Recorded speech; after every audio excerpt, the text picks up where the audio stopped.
Hello दोस्तों, आप सब कैसे हो। आशा करता हूं कि आप सब अच्छे होंगे। आज के इस वीडियो में बिहार बोर्ड के क्वेश्चन बैंक से जितना भी वीवीआई ऑब्जेक्टिव क्वेश्चन है, जितना भी वीवीआई प्रीवियस ईयर क्वेश्चन है, वो सब क्वेश्चन लेके आए हैं। एक एक क्वेश्चन को देखेंगे आसान भाषा में। टोटल 20 क्वेश्चन देखेंगे जो आपके एग्जाम में आने की संभावना है। तो चलिए बिना समय गवाते हुए आगे बढ़ते हैं और एक एक क्वेश्चन को देखते हैं। दोस्तों, पहला क्वेश्चन है, सत्ता की साझेदारी लोकतंत्र में क्या महत्व रखती है। बोल रहा है सत्ता की साझेदारी लोकतंत्र में क्या महत्व रखती है। देखिए, बोल रहा है लोकतंत्र में सत्ता की साझेदारी विशेष महत्व रखती है। इस इसमें सभी वर्गों एवं समूह को शासन में भागीदारी मिलता है। किसी व्यक्ति या समूह के पास सत्ता केंद्रित नहीं रहता है और लोगों के बीच टकराव कम होती है और देश में एकता और स्थिरता बनी रहती है। बोल रहा है लोगों में सत्ता की साझेदारी विशेष महत्व रखती है। इसमें सभी वर्ग को क्या होता है, समूह को शासन की भागीदारी मिलता है। माने प्रत्येक वर्ग को क्या होता है, शासन की भागीदारी मिलता है। इसमें किसी व्यक्ति या समूह के पास सत्ता केंद्रित नहीं रहता है और लोगों के बीच टकराव कम होता है और देश में एकता और स्थिरता बनी रहती है। ये कहता है सत्ता में साझेदारी यानी कि लोकतंत्र के महत्व ये रखती है। चलिए नेक्स्ट क्वेश्चन है दोस्तों। अगला क्वेश्चन है, बोल रहा है बंधुआ मजदूर किसे कहते हैं। देखिए, बंधुआ मजदूर उसे हम कहते हैं जो उसका मजदूर मजदूर को कोई काम करने का मन ना हो, फिर भी उसको मजबूरी में काम क्या करना करना पड़ता है, उसी को हम बंधुआ मजदूर कहते हैं। अब देखते हैं इसका आंसर। बंधुआ मजदूर उसे कहते हैं जो कर्ज या किसी कारण से किसी व्यक्ति या मालिक के यहाँ काम करने के लिए मजबूर हो। बोले ना, बंधुआ मजदूर उसे कहते हैं जो कर्ज यानी कि कर्ज से दबा हो या किसी कारण से मालिक या किसी व्यक्ति का क्या यहाँ काम करने के लिए मजबूर हो और वह अपनी इच्छा से काम छोड़ नहीं सकता और वह अपनी इच्छा से क्या काम नहीं छोड़ सकता है। अक्सर उसे बहुत कम या बिल्कुल मजदूरी नहीं मिलती है, उसे हम क्या कहते हैं, बंधुआ मजदूर कहते हैं। देखिए 2020 और 2016 और 2020 में 14 में पूछा गया है सब क्वेश्चन, इसलिए ये वीवीआई क्वेश्चन है। पूरा फुल वीडियो देखिएगा। क्वेश्चन बैंक से हर एक क्वेश्चन छाट छाट के लाए हैं। चलिए नेक्स्ट क्वेश्चन है दोस्तों, अगला है। और चैनल पे नए हो तो चैनल को सब्सक्राइब और वीडियो को लाइक कर दीजिएगा पहले। देखिए इसमें पूछा गया वर्ष देख लीजिए, 12, 15, 18, 21 में पूछा गया, तो इसका मतलब 26 में भी चांस है कि आ जाएगा। देखिए क्या कर रहा है, सांप्रदायिक क्या है। बोल रहा है सांप्रदायिक क्या है। सांप्रदायिकता वह भावना है जिसमें व्यक्ति अपने धर्म या समुदाय को श्रेष्ठ मानकर अन्य धर्म या समुदाय के प्रति भेदभाव या विरोध भावना रखता है। इससे समाज में तनाव और हिंसा उत्पन्न होती है। क्या करता है, सांप्रदायिक होता है। सांप्रदायिक वो है, वैसा सांप्रदायिक है जो सांप्रदायिक वह भावना है जिसमें व्यक्ति क्या अपने धर्म या समुदाय को श्रेष्ठ मानता है। एक व्यक्ति कहता है कि मेरा धर्म अच्छा है और एक व्यक्ति कहता है कि मेरा धर्म अच्छा है, और यही दोनों झगड़ा के लेके क्या करता है, एक दूसरे में प्रतिभेद यानी विरोध का भावना रखता है। इसे ही क्या कहते हैं, समाज में तनाव और हिंसा बना रहता है, जिसे हम लड़ाई करने पर तोला रहता है, हमेशा लड़ाई करने की बात करता है। इसे हम क्या कहते हैं, सांप्रदायिक कहते हैं। चलिए अगला क्वेश्चन देखते हैं दोस्तों। फोर्थ नंबर क्वेश्चन है दोस्तों, लैंगिक विभेद या लैंगिक असमानता क्या है। बोल रहा है लैंगिक विभेद या लैंगिक असमानता वह स्थिति है जिसमें समाज में पुरुषों और महिलाओं के बीच अधिकार, अवसर, शिक्षा, कार्य और सम्मान के मामले में भेदभाव किया जाता है। इसमें महिलाओं महिलाओं को पुरुष की तुलना में कम अधिकार और अवसर दिया जाता है। देखो लैंगिक असमानता या विभेद क्या है, तो लैंगिक विभेद यानी कि लैंगिक विभेद और असमानता दोनों एक ही है। वह स्थिति है, बोल रहा है वह स्थिति है जिसमें समाज में पुरुषों और महिलाओं के बीच अधिकार, अवसर, शिक्षा और कार्य सम्मान के मामले में भेदभाव किया जाता है। माने स्त्री और पुरुष में भेदभाव किया जाता है और महिलाओं को पुरुष की तुलना में क्या मिलता है, कम अधिकार या कम अवसर मिलता है। क्या कहलाता है, लैंगिक विभेदता या लैंगिक असमानता और लैंगिक विभेद कहलाता है। चलिए इसका भी देख लिए, रिपीट हो रहा है क्वेश्चन। चलिए अगला क्वेश्चन देखते हैं। नेक्स्ट क्वेश्चन है दोस्तों, सांप्रदायिकता लोकतंत्र के लिए खतरा किस प्रकार है। अब देखिए सांप्रदायिकता में क्या होता है, एक दूसरे अपने धर्म या समुदाय को क्या करता है, श्रेष्ठ रखता है। तो ऑब्वियसली है कि खतरा होगा लोकतंत्र के लिए। देखिए सांप्रदायिकता लोकतंत्र के लिए खतरा इसलिए है क्योंकि यह समाज को धर्म और जात के आधार पर देती है। इसमें आपसी भाईचारा कमजोर होती है। इसमें क्या होता है, आपसी भाईचारा कमजोर होती है।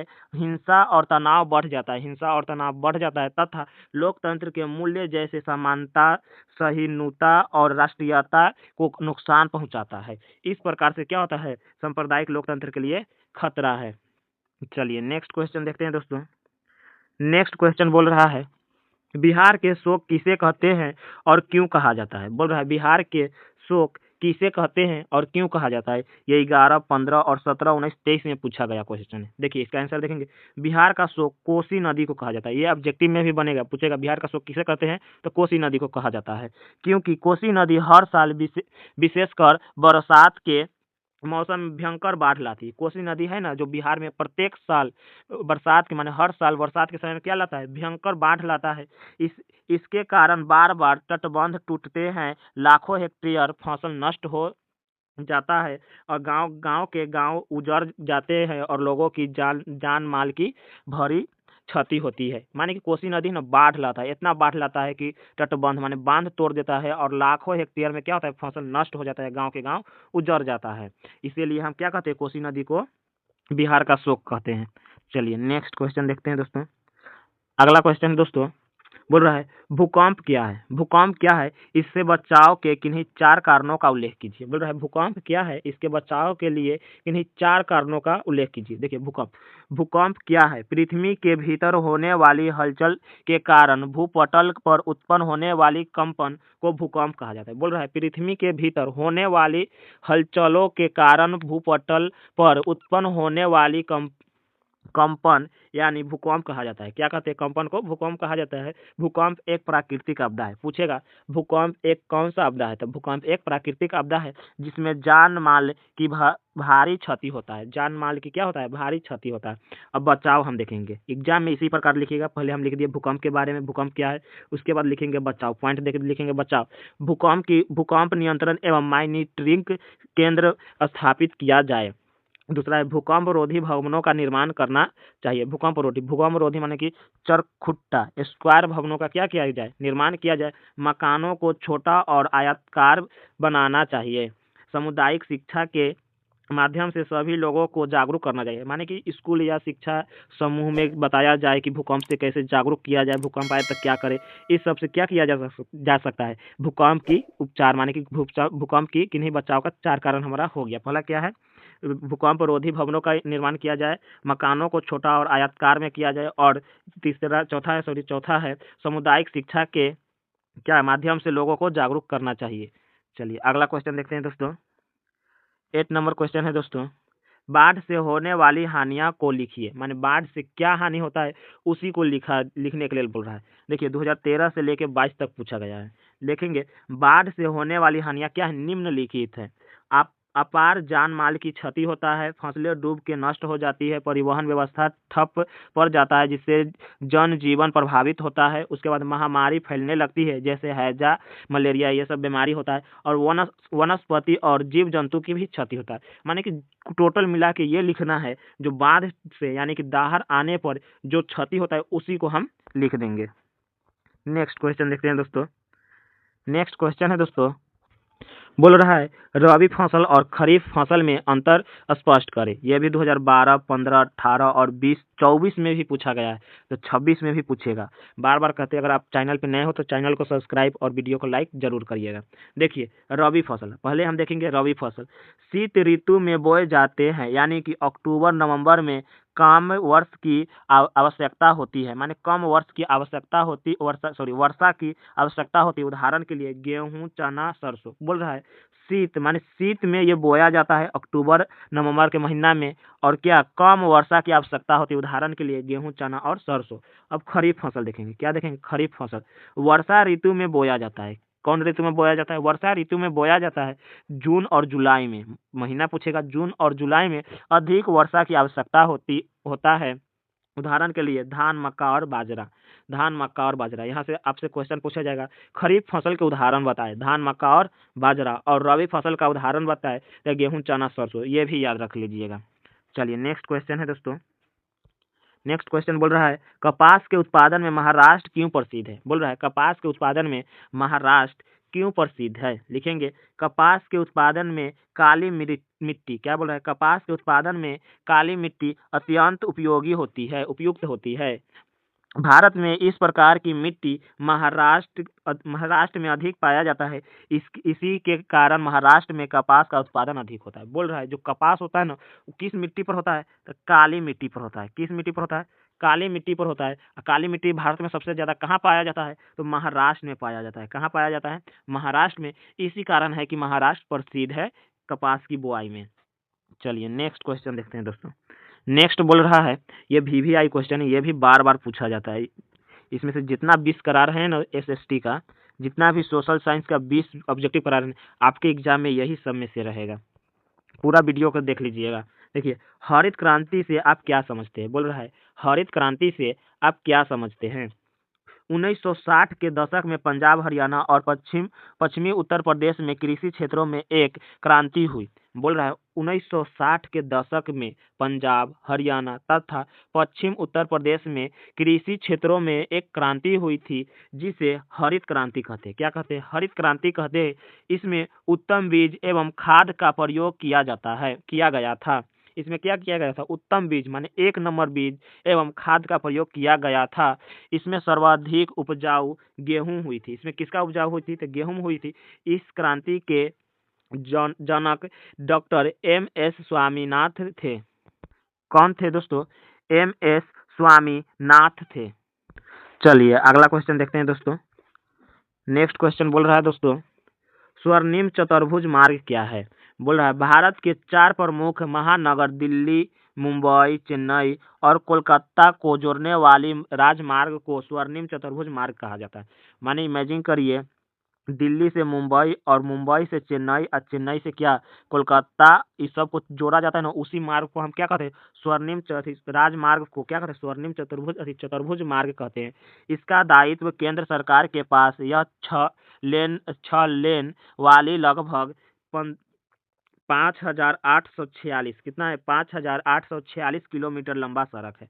और सड़क की लंबाई पूछेगा तो 5,846 है। और कौन कौन से राज को जोड़ता है? तो महानगर जैसे दिल्ली, मुंबई और कोलकाता जैसे शहरों को जोड़ता है। इसे हम क्या करते हैं? स्वर्णिम चतुर्भुज राजमार्ग कहते हैं। चलिए अगला क्वेश्चन देखते हैं। नेक्स्ट क्वेश्चन बोल रहा है दोस्तों, उपभोक्ता के शोषण। बोल रहा है उपभोक्ता के शोषण के कौन कौन से तरीके हैं? उपभोक्ता के शोषण के कौन कौन से तरीके देख लीजिए। ये भी पूछा गया है, प्रीवियस ईयर क्वेश्चन पेपर है। देखो, माप तौल में कमी। क्या है? माप तौल में कमी। उचित मूल्य से ज्यादा कीमत लेना। बोल रहा है उचित मूल्य से यानी जितना मूल्य है उससे अधिक कीमत लेना। निम्न स्तर के वस्तुओं को बेचना और वस्तुओं की कालाबाजारी करना। चलिए अगला क्वेश्चन देखते हैं दोस्तों। उपभोक्ता के शोषण से आप क्या समझते हो? पूछा जा रहा है उपभोक्ता के शोषण से आप क्या समझते हैं। देखिए 2014 से लेकर 23 तक पूछा गया। जब विक्रेता या उत्पादक उपभोक्ता को घटिया या मिलावटी या कम मात्रा की वस्तु बेचता है या उससे अधिक कीमत वसूल करता है, इसे ही उपभोक्ता का शोषण कहते हैं। देखिए जैसे कि जो विक्रेता बेचने वाला है या जो उत्पादक माने कि जो उत्पादित करता है वो घटिया क्वालिटी या मिलावटी कोई चीज बेचता है या अधिक कीमत वसूल करता है, उसे ही हम क्या कहते हैं? उपभोक्ता का शोषण कहते हैं। चलिए नेक्स्ट क्वेश्चन देखते हैं दोस्तों। बोल रहा है वैश्वीकरण से आप क्या समझते हैं? वैश्वीकरण से आप क्या समझते हैं? ये VVI ऑब्जेक्टिव क्वेश्चन है। ये एग्जाम में आपके छपेगा ही छपेगा। वैश्वीकरण का अर्थ विश्व के विभिन्न अर्थव्यवस्थाओं को एक दूसरे से जोड़ना है। माने वैश्वीकरण का अर्थ है विभिन्न अर्थव्यवस्थाओं को एक दूसरे से जोड़ना। इस व्यवस्था में वस्तुओं के यात और निर्यात में कोई भी प्रतिबंध नहीं होता है। और इस व्यवस्था में वस्तुओं का यात यानी कि भेजा जाता है और निर्यात यानी कि लिया जाता है, इसमें कोई प्रतिबंध नहीं है। इसके अंतर्गत विश्व की सभी अर्थव्यवस्थाएं एक बाजार या अर्थव्यवस्था का रूप ले लेती है। और विश्व में जितना भी अर्थव्यवस्थाएं हैं या बाजार, एक अर्थव्यवस्था क्या ले लेती है? रूप ले लेती है। देखिए ना, वैश्वीकरण या विश्व में जो बाजार हो उसे ही हम वैश्वीकरण कहते हैं। चलिए अगला क्वेश्चन देखते हैं दोस्तों। अगला क्वेश्चन है दोस्तों, बोल रहा है बहुराष्ट्रीय कंपनी किसे कहते हैं? बहुराष्ट्रीय कंपनी किसे कहते हैं? क्या है? कई देशों में एक ही साथ व्यापार और व्यवसाय करने वाली कंपनी को क्या कहते हैं? बहुराष्ट्रीय कंपनी कहते हैं। बोल रहा है कई देशों माने एक देश से अधिक देशों में एक ही साथ क्या करे? व्यापार या और व्यवसाय करने वाली कंपनी को क्या कहते हैं? बहुराष्ट्रीय कंपनी कहते हैं। बहुराष्ट्रीय कंपनी में कौन कौन सी कंपनी आती है? तो कोका कोला, पेप्सी, सैमसंग और टाटा मोटर्स आदि आते हैं। चलिए अगला क्वेश्चन देखते हैं दोस्तों। 17 नंबर क्वेश्चन है दोस्तों। बोल रहा है वस्तु विनिमय प्रणाली क्या है? वस्तु विनिमय प्रणाली क्या है? इसको आसान भाषा में समझते हैं। देखिए दो दोस्त हैं। कितना दोस्त है? दो दोस्त है और इसके पास है गेहूं। क्या है? इसके पास है गेहूं, इसके पास है गेहूं और इसके पास है चावल। अब इसको चाहिए गेहूं और इसको चाहिए चावल, तो क्या करेगा? एक दूसरे से वस्तु का आदान प्रदान कर ले, उसे हम क्या कहते हैं? वस्तु विनिमय प्रणाली कहते हैं। और आपसे पूछा जाए मौद्रिक प्रणाली, देखिए नीचे भी है मौद्रिक प्रणाली किसे कहते हैं? पैसा यानी मुद्रा से मुद्रा देकर कोई वस्तु कीना जाए उसे हम क्या कहते हैं? मौद्रिक प्रणाली कहते हैं। तो चलिए इसका डिफिनीशन देखते हैं क्या है।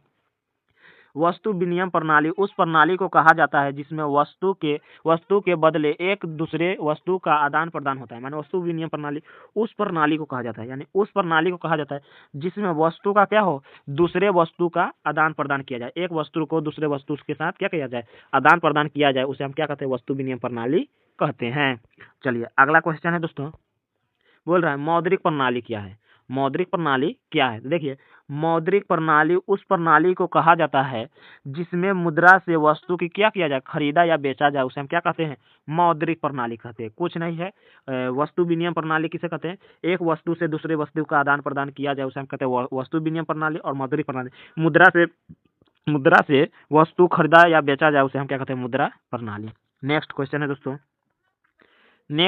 दोस्तों, एटीएम क्या है? बोल रहा है एटीएम क्या है? एटीएम एक इलेक्ट्रॉनिक मशीन है जिसका पूरा नाम स्वचालित टेलर मशीन है। क्या है? स्वचालित टेलर मशीन या automatic teller machine. Automatic teller machine होता है जिसके द्वारा ग्राहक 24 घंटे पैसा निकाल सकता है और क्या कर सकता है? जमा कर सकता है। क्या कहलाता है? एटीएम कहलाता है।